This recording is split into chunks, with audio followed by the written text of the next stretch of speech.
السلام علیکم ناظرین مشرق وسطی اس وقت آگ میں جل رہا ہے۔ اسرائیل، ایران، لبنان اور امریکہ کے درمیان جنگ جاری اب خطرناک مرحلے میں داخل ہو چکی ہے، جہاں ہر گزرتا دن ایک نئی تباہی کی خبر لے کر آ رہا ہے۔ ناظرین، سب سے پہلے بات کرتے ہیں اسرائیل کی کہ اسرائیل میں ایران کی جانب سے مسلسل میزائل اور ڈرون حملے کیے جا رہے ہیں، اور اسرائیل کے شہر تل اویو، نتانیہ، کفار، قاسم، ان شہروں میں کئی عمارتیں جو ہیں وہ ملبے کا ڈھیر بن چکی ہیں۔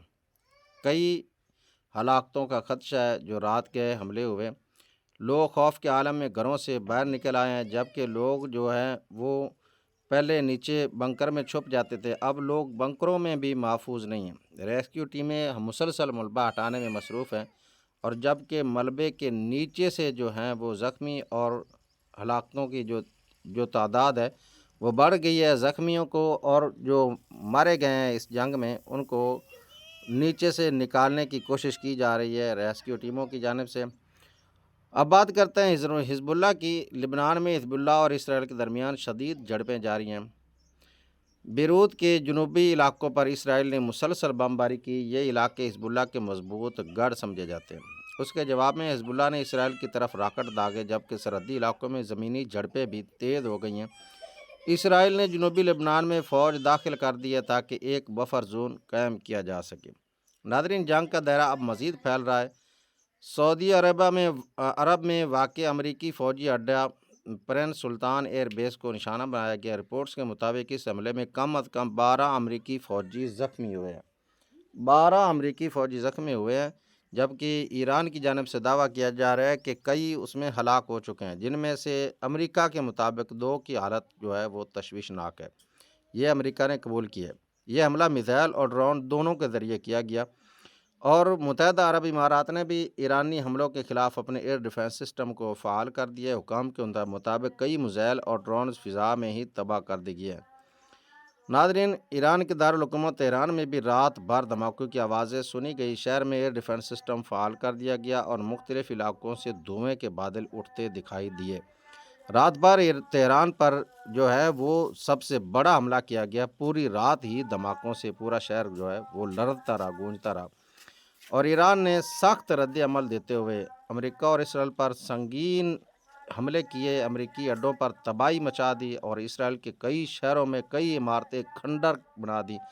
ایرانی وزیر خارجہ عباس اراغچی نے کہا کہ دشمن ممالک شہری علاقوں، ہسپتالوں اور تاریخی مقامات کو نشانہ بنا رہے ہیں۔ انہوں نے واضح کیا کہ ایران ہر صورت اپنی عوام کا دفاع جاری رکھے گا۔ دوسری جانب اسرائیل کے اندر بھی صورتحال تشویشناک ہو رہی ہے۔ فوجی سربراہ ایال زامر نے خبردار کیا کہ فوج کو شدید افرادی قوت کی کمی کا سامنا ہے، جبکہ اگر مارے نہیں جا رہے تو افرادی قوت کی کمی کیسے پیدا ہوگی، فوج میں فوجیوں کی کمی کیسے پیدا ہو رہی ہے۔ انہوں نے کہا کہ اگر یہی صورتحال رہی تو فوج اپنی ذمہ داریاں پوری کرنے کے قابل ہی نہیں رہے گی۔ یہ اسرائیل کے آرمی چیف کا بیان ہے۔ یہ بہت بڑا بیان ہے کہ فوج جو ہے وہ تھک چکی ہے اسرائیل کی، اور اپنی ذمہ داریاں پوریاں کرنے کے قابل بھی نہیں رہے گی۔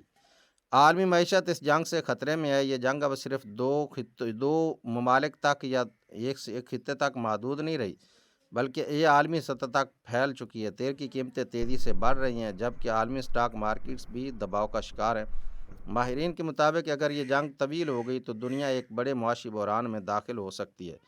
ناظرین، ایک طرف جنگ جاری ہے تو دوسری طرف مذاکرات کی بات بھی ہو رہی ہے۔ ڈونلڈ ٹرمپ کے خصوصی نمائندے اسٹیو وٹکوف نے کہا ہے کہ ایران کے ساتھ اس ہفتے مذاکرات متوقع ہیں۔